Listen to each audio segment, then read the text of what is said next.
ಪ್ರತಿಯೊಂದು ಹುಡುಗಿ ಸಹ ಲೈಫಲ್ಲಿ ಇಂಡಿಪೆಂಡೆಂಟ್ ಆ್ಯಂಡ್ ರೆಸ್ಪಾನ್ಸಿಬಲ್ ಆಗಿರಬೇಕು. ಯಾರ ಮೇಲೆ ಸಹ ಡಿಪೆಂಡ್ ಆಗಬಾರ್ದು. ಆ್ಯಕ್ಚುಲಿ ನಿಮಗೆ ರಿವೀಲ್ ಆಗಿರೋದು ನನಗೆ ರಿವೀಲ್ ಆಗಿಲ್ಲ. ಅವಾಗ ಮಾಡಲಿಂಗ್ ಮಾಡೋ ಟೈಮಲ್ಲಿ ಬೇಜವಾಬ್ದಾರಿ ಇತ್ತು. ಪಂಚವಾರ್ಷಿಕ ಯೋಜನೆ ಆಗಿರುತ್ತೆ ಈ ಸೀರಿಯಲ್ ಅನ್ನೋ ಥರ ಎಲ್ಲ ಆ್ಯಕ್ಚುಲಿ ಪ್ರೊಡ್ಯೂಸರ್ ಹೇಳ್ತಾ ಇದ್ರು. ಬಟ್ ನನಗೂ ಅದು 5 ವರ್ಷ ಅಂತ ಹೇಳೋಕೆ ನನಗೆ ಸಹ ಒಂದು ಸ್ವಲ್ಪ ಡಗ್ಗಾಯಿತು. 1000 ಎಪಿಸೋಡ್ಸ್ ಆಗಿರುವಂತಹ ಒಂದು ಧಾರಾವಾಹಿಯಲ್ಲಿ ಕಾಣಿಸ್ಕೊಳ್ಳೋದು, ಪ್ಲಸ್ ಆ ಒಂದು ಕ್ಯಾರೆಕ್ಟರ್ನ ಅಷ್ಟು ದಿನಗಳ ಕಾಲ ಕ್ಯಾರಿ ಮಾಡೋದು, it's not A joke. So ಅದಾದಮೇಲೆ ಒಂದು ಶಿಫ್ಟ್ ಆಗಬೇಕು ಬೇರೆ ಪಾತ್ರಕ್ಕೆ. ಇದು ಎಷ್ಟು ಚಾಲೆಂಜಿಂಗ್ ಅಂತ ಅನ್ನಿಸ್ತು? ಇದೇನು ದೊಡ್ಡ ವಿಷಯ ಅನಿಸ್ಲಿಲ್ಲ. ಮೌನನ ಪಾತ್ರಕ್ಕೂ ರುಕ್ಕು ಪಾತ್ರಕ್ಕೂ ತುಂಬ ಕನೆಕ್ಟೆಡ್ ಇದೆ. ಅದು ಫೋಟೋ ಇಲ್ಲ ಆಟೋ ಮೇಲೆ ಅನ್ನೋ ಕಾರಣ ಸ್ವಲ್ಪ. ಆ್ಯಕ್ಚುಲಿ ನಾನು ಪಕ್ಕ ಡಿ ಬಾಸ್ ಅಭಿಮಾನಿ. ಆ್ಯಂಡ್ ಅಪ್ಪು ಸರ್ನ ಮತ್ತು ಶಂಕರಣ್ಣದ್ದು ಫೋಟೋ ಯಾಕೆ ಹಾಕಿದ್ದಾರೆ ಅಂದರೆ,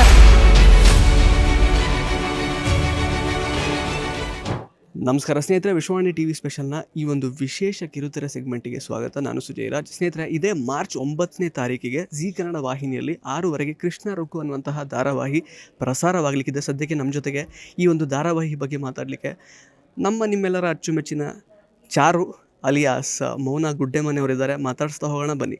ಮೌನ ಅವರೇ, ಫಸ್ಟ್ಲಿ ಕಂಗ್ರ್ಯಾಚುಲೇಷನ್ಸ್. ಹೊಸ ಧಾರಾವಾಹಿ ಮೂಲಕ ಮತ್ತೊಂದು ಸಲ ನಿಮ್ಮ ಫ್ಯಾನ್ಸಿಗೆ ಆ್ಯಕ್ಚುಲಿ ಒಂದು ಮನೋರಂಜನೆ ಕೊಡಲಿಕ್ಕೆ ತಯಾರಾಗಿದ್ದೀರಾ ಈ ಸಲ ರುಕ್ಕು ಅನ್ನೋ ಹೆಸರಿನಲ್ಲಿ. ಸೊ ಎಷ್ಟು ಖುಷಿ ಇದೆ? First of all thank you so much. Rukku ಅನ್ನೋ ಹೆಸರು ಅದೊಂಥರ ಹೇಗೆ ಹೇಳಬೇಕು, ಎವ್ರಿ ಒನ್ಸ್ ಫೇವ್ರೇಟ್ ಅದು. ಸೊ ಆ ಫೇವ್ರೇಟ್ ಹೆಸರು ನನಗೆ ಕೊಟ್ಟಿರೋದಕ್ಕೆ ನಾನು ದಿಲೀಪ್ ಸರಿಗೆ ಆಗಿರ್ಬೋದು ಆ್ಯಂಡ್ ಜಿ ಕನ್ನಡ ವಾಹಿನಿಗೆ ಥ್ಯಾಂಕ್ಸ್ ಹೇಳಲೇಬೇಕು. ಆ್ಯಂಡ್ ಇಲ್ಲಿವರೆಗೂ ನನ್ನ ಬೇರೆ ಬೇರೆ ಪಾತ್ರದಲ್ಲಿ ನೋಡಿರ್ತೀರ. ಸೊ ಅದಕ್ಕಿಂತಲೂ ಇದು ತುಂಬ ಡಿಫ್ರೆಂಟ್ ಆಗಿದೆ. ಆ್ಯಂಡ್ ಇದರಲ್ಲಿ ಒಂಥರ ಲೋವರ್ ಮಿಡಲ್ ಕ್ಲಾಸ್ ಹುಡುಗಿ ಸ್ವಲ್ಪ ರಗಟ್ಟಾಗಿ ಜೀವನನ ಹೇಗೆ ಸಾಗಿಸ್ಕೊಂಡು ಹೋಗ್ತಾಳೆ ಆ್ಯಂಡ್ ರೆಸ್ಪಾನ್ಸಿಬಲ್ ಹೇಗೆ ತಗೊಳ್ತಾಳೆ. ಆ್ಯಂಡ್ ಅಣ್ಣ ಹೋದ್ಮೇಲೆ ಅಣ್ಣನ ಜವಾಬ್ದಾರಿನ ಹೇಗೆ ಕ್ಯಾರಿ ಫಾರ್ವರ್ಡ್ ಮಾಡ್ತಾಳೆ, ಮನೇನ ಹೇಗೆ ನೋಡ್ಕೊಳ್ತಾಳೆ, ಸಂಬಂಧಗಳನ್ನ ಹೇಗೆ ಗಟ್ಟಿಯಾಗಿ ಇಟ್ಕೊಳ್ತಾಳೆ. ಸೊ ಇಷ್ಟು ಸ್ಟ್ರಾಂಗ್ ಪಾತ್ರನ ನನಗೆ ಕೊಟ್ಟಿದ್ದಾರೆ. I am really happy. ಈ ವಿಶೇಷ ಕಾರ್ಯಕ್ರಮದ ಪ್ರಾಯೋಜಕರು ನಿದರ್ಶನ್ ಸಾರೀಸ್, ಜಯನಗರ ಮತ್ತು ರಾಮಮೂರ್ತಿ ನಗರ. ಇಲ್ಲಿವೆ ಬಜೆಟ್ ಫ್ರೆಂಡ್ಲಿ ಸಾರಿ ಕಲೆಕ್ಷನ್ಸ್, ರೇಷ್ಮೆ ಸೇರಿದಂತೆ ಎಲ್ಲಾ ಬಗೆಯ ಸೀರೆಗಳು, ಲೇಟೆಸ್ಟ್ ಟ್ರೆಂಡ್ನ ಸೀರೆಗಳು ನಿದರ್ಶನ್ ಸಾರೀಸ್ ಮಳಿಗೆಯಲ್ಲಿ ಲಭ್ಯ. ಆನ್ಲೈನ್ ಬುಕಿಂಗ್ಗೆ ಸಂಪರ್ಕಿಸಿ ನಿದರ್ಶನ್ sarees.com. ಕಸ್ಟಮರ್ ಕೇರ್ ಸಂಖ್ಯೆ 9606867467. ಮೌನ ಅವರೇ, ಫಸ್ಟ್ಲಿ ನಾನು ಹೇಳಬೇಕು, ಒಂದು 1000 ಎಪಿಸೋಡ್ಸ್ ಆಗಿರುವಂತಹ ಒಂದು ಧಾರಾವಾಹಿಯಲ್ಲಿ ಕಾಣಿಸ್ಕೊಳ್ಳೋದು, ಪ್ಲಸ್ ಆ ಒಂದು ಕ್ಯಾರೆಕ್ಟರ್ನ ಅಷ್ಟು ದಿನಗಳ ಕಾಲ ಕ್ಯಾರಿ ಮಾಡೋದು, ಇಟ್ಸ್ ನಾಟ್ ಎ ಜೋಕ್. ಯಾಕಂದರೆ ಅಷ್ಟು ಮಟ್ಟಿಗೆ ಜನ ನಿಮಗೆ ಕನೆಕ್ಟ್ ಆಗಿದ್ದಾರೆ ಆ ಒಂದು ಪಾತ್ರಕ್ಕೆ. ಸೊ ಅದಾದಮೇಲೆ ಈಗ ಒಂದು ಮೇಕ್ ಓವರ್ ಥರ ಆಗಬೇಕು, ಒಂದು ಶಿಫ್ಟ್ ಆಗಬೇಕು ಬೇರೆ ಪಾತ್ರಕ್ಕೆ. ಇದು ಎಷ್ಟು ಚಾಲೆಂಜಿಂಗ್ ಅಂತ ಅನ್ನಿಸ್ತು? ಬಿಕಾಸ್ ಅಲ್ಲಿ ಲೈಕಂದರೆ ತುಂಬ ರಗಡಾಗಿ ಫಸ್ಟ್ ಸ್ಟಾರ್ಟಿಂಗಲ್ಲಿ ಕಾಣಿಸ್ಕೊಳ್ತೀರಾ ಆ ಫಸ್ಟ್ ಸೀರಿಯಲಲ್ಲಿ. ಅದಾದಮೇಲೆ ಮತ್ತೆ ನಾರ್ಮಲ್ ಲೈಕಂದರೆ ಹೋಮ್ಲಿ ಟೈಪ್ಸ್ ಅದು ಟರ್ನ್ ಆಗ್ತೀರಾ. ಈಗ ಈ ಒಂದು ಪಾತ್ರ ನೋಡುವಾಗ ಆಲ್ಮೋಸ್ಟ್ ಹೋಮ್ಲಿ ಗರ್ಲ್ ಥರನೇ ಇದೆ. ಸೊ ಎಷ್ಟು ಚಾಲೆಂಜಿಂಗ್ ಆಗಿದೆ ಈ ಪಾತ್ರ ಅಂತ? ನಾನು ಆ್ಯಕ್ಚುಲಿ ಆ ಥರ ಶಿಫ್ಟಿಂಗ್ಗಳನ್ನ ನಾನು ಆ ಪಾತ್ರದಲ್ಲೇ ನೋಡಿಬಿಟ್ಟಿದ್ದೀನಿ.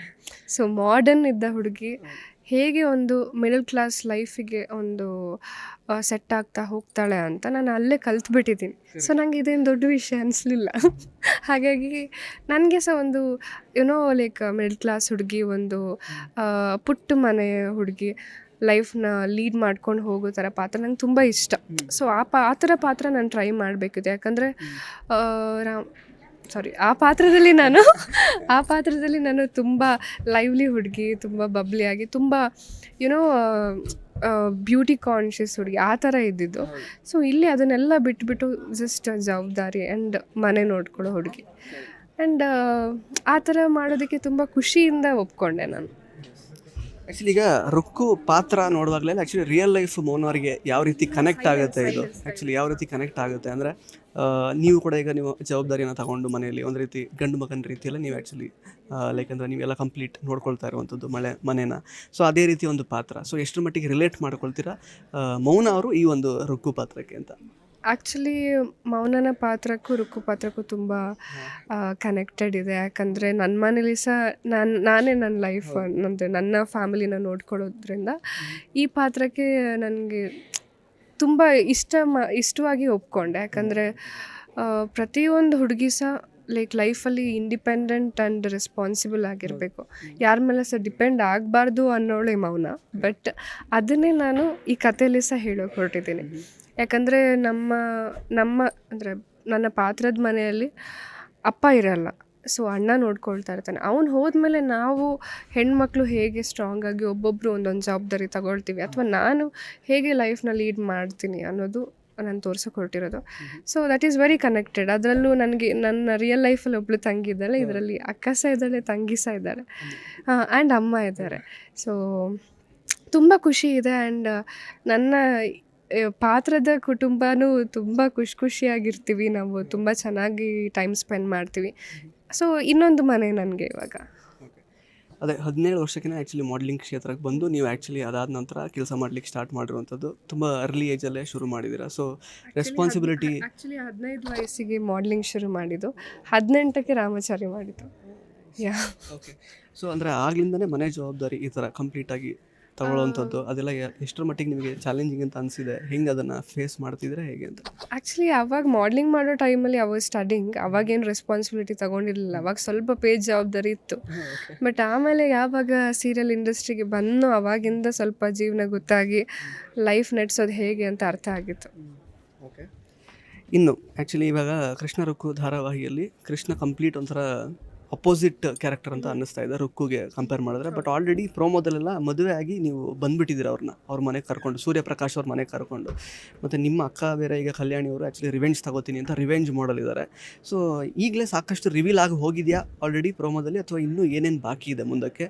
ಮತ್ತು ನೀವು ಕೃಷ್ಣ ಅವರನ್ನು ಮದುವೆ ಆಗಿರೋದ್ರ ಹಿಂದೆ ಏನು ಹುನ್ನಾರ ಇದೆ ಅಂತ?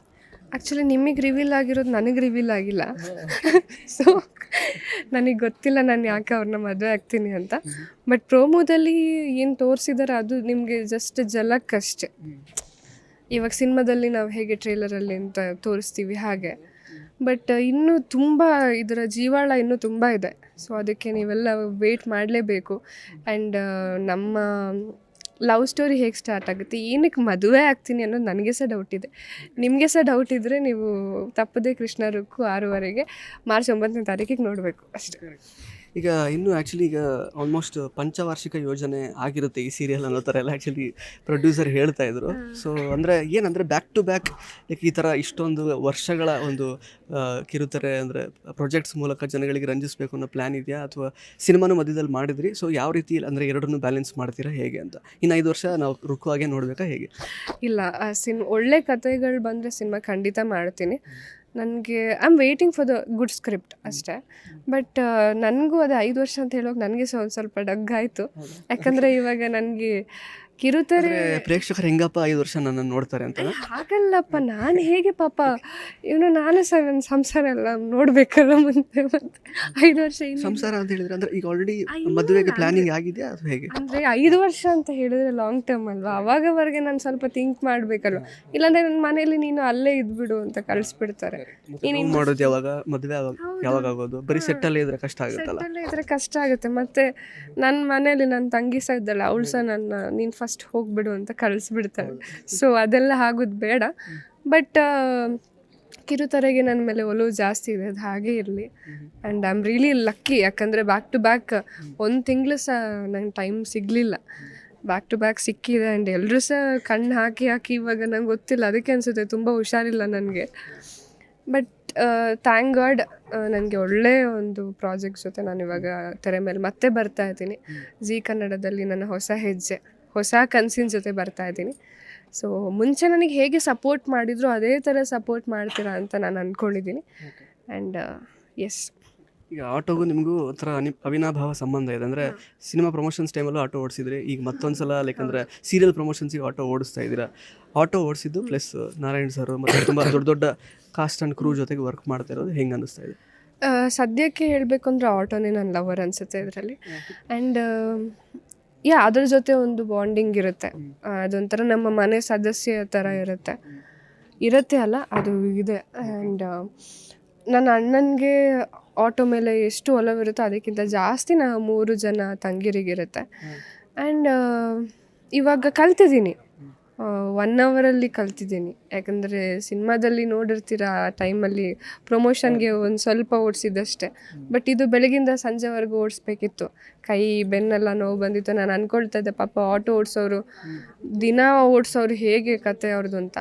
ಸಮ್ ವಿಲ್ ಬಿ ಲೈಕ್ ಅವ್ರಿಗೆ ಯೂಸ್ ಟು ಆಗಿರುತ್ತೆ, ಬಟ್ ಸ್ಟಿಲ್ ಅದು ತುಂಬ ಕಷ್ಟ. ಅವರು ನಿದ್ರೆ ಕೆಟ್ಟು ಒಂದೊಂದು ಸಲ 24/7 ವರ್ಕ್ ಮಾಡ್ತಿರ್ತಾರೆ, ಅವ್ರಿಗೆಲ್ಲ ಹ್ಯಾಟ್ಸ್ ಆಫ್ ಹೇಳಲೇಬೇಕು. ಆ್ಯಂಡ್ ನಾವು ಅದರಲ್ಲಿ ಸಹ ಡಿ ಬಾಸ್ ಫ್ಯಾನ್ ಆಗಿರೋದ್ರಿಂದ ಸ್ವಲ್ಪ ಜಾಸ್ತಿ ಖುಷಿಯಿಂದ ಇನ್ನೂ ಇಂದ ನಾವು ಓಡಿಸಿದ್ದೀವಿ ಆ್ಯಂಡ್ ಫುಲ್ ಧೈರ್ಯ ತಗೊಂಡು ಜೈ ಡಿ ಬಾಸ್ ಅಂತ ಅಂದ್ಕೊಂಡು ಆಟೋ ಅವ್ರದ್ದು ಫೋಟೋ ಇಲ್ಲ ಆಟೋ ಮೇಲೆ ಅನ್ನೋ ಕಾರಣ ಸ್ವಲ್ಪ ಆ್ಯಕ್ಚುಲಿ ಪ್ರೇಕ್ಷಕರು ನಾನು ಮಾತಾಡಲೇಬೇಕು. ಅದು ನಾನು ಹಾಕಿರೋದಲ್ಲ ಆ್ಯಂಡ್ ನಾನು ಪಕ್ಕ ಡಿ ಬಾಸ್ ಅಭಿಮಾನಿ, ಅದು ಚಾನಲಿಂದ ಕೊಟ್ಟಿರೋದು. ಆ್ಯಂಡ್ ಅಪ್ಪು ಸರ್ನ ಮತ್ತು ಶಂಕರಣ್ಣದ್ದು ಫೋಟೋ ಯಾಕೆ ಹಾಕಿದ್ದಾರೆ ಅಂದರೆ ಅವರು ಇವಾಗ ನಮ್ಮ ನಡುವೆ ಇಲ್ಲ, ಅವ್ರ ನೆನಪಿಗೋಸ್ಕರ ಹಾಕಿದ್ದೀವಿ. ಅದನ್ನು ಬಿಟ್ಟರೆ ಎಲ್ಲರೂ ನಮ್ಮ ದರ್ಶನ್ ಬಾಸ್ ಆಗಿರಲಿ, ಕಿಚ್ಚ ಬಾಸ್ ಆಗಿರಲಿ, ಎಲ್ಲರೂ ಬಾಸ್ ನಮ್ಮ ಮನಸ್ಸಲ್ಲಿದ್ದಾರೆ. ಅದರಲ್ಲೂ ನಾನು ಡಿ ಬಾಸ್ ಬಗ್ಗೆ ಹೇಳ್ತೀನಿ. ಅವ್ರಿಗೋಸ್ಕರ ಅಂದರೆ ತುಂಬ ಖುಷಿ ಇತ್ತು, ಯಾಕಂದರೆ ಬೀಯಿಂಗ್ ಹಿಸ್ ಫ್ಯಾನ್ ಈ ಥರ ಒಂದು ಆಟೋ ಓಡಿಸೋ ಪಾತ್ರ ಮಾಡ್ತಾ ಇದ್ದೀನಿ ಅಂದಾಗ ತುಂಬ ಖುಷಿ ಇತ್ತು. ಸೊ ನಿಮ್ಮೆಲ್ಲರಿಗೂ ಯಾರೆಲ್ಲ ಬೇಜಾರು ಮಾಡ್ಕೊಂಡಿದ್ದೀರೋ ಹೇಳ್ತಾ ಇದ್ದೀನಿ, ಅವ್ರು ನಮ್ಮ ಹಾರ್ಟಲ್ಲಿದ್ದಾರೆ. So thank you. ಕೊನೆಯ ಪ್ರಶ್ನೆ, ಸೊ ಎಲ್ಲ ಇಂಡಿಪೆಂಡೆಂಟ್ ವಿಮೆನ್ ಕಮ್ಯುನಿಟಿಗೆ ಮೌನ ಅವರು ಏನು ಹೇಳೋಕ್ಕೆ ಇಷ್ಟಪಡ್ತಾರೆ? ಈ ಧಾರಾವಾಹಿ ಮೂಲಕ ಅವರಿಗೆ ಯಾವ ರೀತಿ ಒಂದು ಕಾನ್ಫಿಡೆನ್ಸ್ ಸಿಗುತ್ತೆ? ಸೊ ಅಂದರೆ ಎಲ್ಲ ತಂದೆ ಇಲ್ಲದೇ ಇರುವಂತಹ ಅವರೇ ಅಂದರೆ ಎಲ್ಲ ಕಂಪ್ಲೀಟಾಗಿ ಹ್ಯಾಂಡಲ್ ಮಾಡ್ತಾ ಇರುವಂತಹ ಫ್ಯಾಮಿಲಿನ ಹ್ಯಾಂಡಲ್ ಮಾಡುವಂತಹ ಹೆಣ್ಮಕ್ಳಿಗೆಲ್ಲ ಏನು ಹೇಳೋಕ್ಕೆ ಇಷ್ಟಪಡ್ತಾರೆ? ನನಗೆ ತಂದೆ ಇದ್ದಾರೆ, ಇಲ್ಲ ಅಂತ. ಸೊ ನಾನು ಏನು ಹೇಳಬೇಕು ಅಂತ ಇಷ್ಟಪಡ್ತೀನಿ ಅಂದರೆ, ಪ್ರತಿಯೊಂದು ಏನೇ ಒಂದು ಸಿಚುವೇಶನ್ ಬಂದ್ರೂ ಅದನ್ನು ಧೈರ್ಯವಾಗಿ ಫೇಸ್ ಮಾಡೋದನ್ನ ಕಲಿಬೇಕು ಹೆಣ್ಮಕ್ಳು. ಯಾವುದೇ ಒಂದು ಸಿಚುವೇಶನ್ ಆಗಿರಲಿ, ನನಗೆ ಆಗಲ್ಲ, ಅಯ್ಯೋ ನಾನು ಅಷ್ಟು ಇನ್ನೂ ಬೆಳೆದಿಲ್ಲ, ಅಥವಾ ಅದನ್ನು ಮಾಡೋಕ್ಕಾಗಲ್ಲ, ನನ್ನ ಕೈಲಿ ಶಕ್ತಿ ಇಲ್ಲ, ನನ್ನ ಹತ್ರ ಅಷ್ಟು ದುಡ್ಡಿಲ್ಲ, ಅದೆಲ್ಲ ಸೆಕೆಂಡ್ರಿ. ಏನೇ ಮಾಡಬೇಕು ಅಂದ್ರೂ first you just go for it, ಅದನ್ನು ಮಾಡಿ ಆಮೇಲೆ ನೀವು ನನ್ನ ನೆನೆಸ್ಕೊಳ್ಳಿ. ಆ್ಯಂಡ್ ತುಂಬ ಖುಷಿ ಇದೆ, ಯಾಕಂದರೆ ಈ ಪಾತ್ರ ಮಾಡೋದ್ರಿಂದ ಪ್ರತಿಯೊಂದು ಹೆಣ್ಣು ಕೂಡ ಪ್ರತಿಯೊಬ್ಬ ಹೆಣ್ಣು ಇಂಡಿಪೆಂಡೆಂಟಾಗಿ ಲೈಫ್ನ ಹೇಗೆ ಲೀಡ್ ಮಾಡಬೇಕು ಅಂತ ತೋರಿಸೋದಕ್ಕೆ ನಾನು ಬರ್ತಾಯಿದ್ದೀನಿ. ಸೊ ಅದನ್ನೇ ಹೇಳೋಕೆ ಇಷ್ಟಪಡ್ತೀನಿ. ಲಾಸ್ಟ್ಲಿ ಊರಡು ಮಸ್ತ್ ಜನ ಇರೋದು ಫ್ಯಾನ್ಸ್ ಉಳ್ಳೇರು ಊರದಕ್ಲು ದಾದ ಪನ್ಪರ್ ಊರ್ದಕ್ಲೆಗ್ ಯಾನ್ ಎನ್ಸಿನ ಪನ್ನೋಡು ಗೊತ್ತಿರ್ಜಿ, ಬಟ್ ಈತ್ ಮೋಕೆ ಹೆಂಗೆ ಕೊಡ್ತಾರ. ಆ್ಯಂಡ್ ಮ್ಯಾಂಗ್ಳೂರ್ ಈಸ್ ಲೈಕ್ ಇಂಕೊಂಚಿ ಪಾತೆರೆ ಬುಡ್ನ ಯಾನ್ ಪಾತೆರೆ ಒಲ್ಪ. ಸೊ ಮ್ಯಾಂಗ್ಳೂರ್ ಈಸ್ ಲೈಕ್ ಏನು ಲೈಫ್ ಚೇಂಜ್ ಮಂತಿನ ಊರು. ಸೊ ಯಾನ್ ಏಪಲ್ಲ ಅಲ್ಪಾಗ ಚಿರರುಣಿ ಆ್ಯಂಡ್ ಇಕ್ಲೆನ ಸಪೋರ್ಟ್ ಹೆಂಗೆ ಏಪಾಗ್ಲ ಅನ್ಸನೆ ಉಪ್ಪೋಡು. Lots of love Kudla. Thank you so much Mouna ಅವರೇ, ಒಳ್ಳೆಯದಾಗಲಿ ಸೀರಿಯಲ್ಗೆ, all the best. Thank you so much. Yes. So ಸ್ನೇಹಿತರೆ, ಇದಾಗಿತ್ತು ಮೌನ ಗುಡ್ಡೆಮನೆ ಅವರ ಮಾತುಗಳು. ಇದೇ ಮಾರ್ಚ್ 9ನೇ ತಾರೀಕು ಸಂಜೆ 6:00 ಕೃಷ್ಣ ರುಕ್ಕು ಧಾರಾವಾಹಿ ಜೀ ಕನ್ನಡ ವಾಹಿನಿಯಲ್ಲಿ ಪ್ರಸಾರವಾಗುತ್ತೆ. ದಯವಿಟ್ಟು ಈ ಧಾರಾವಾಹಿಯನ್ನು ಜೀ ಕನ್ನಡ ವಾಹಿನಿಯಲ್ಲೇ ನೋಡಿ. ಧನ್ಯವಾದಗಳು. ಇಂಟ್ರೆಸ್ಟಿಂಗ್ ಮತ್ತು ಇನ್ಫಾರ್ಮೇಟಿವ್ ವಿಡಿಯೋಗಳನ್ನು ಮಿಸ್ ಮಾಡ್ಕೋಬೇಡಿ. ಈಗಲೇ ಸಬ್ಸ್ಕ್ರೈಬ್ ಮಾಡಿ.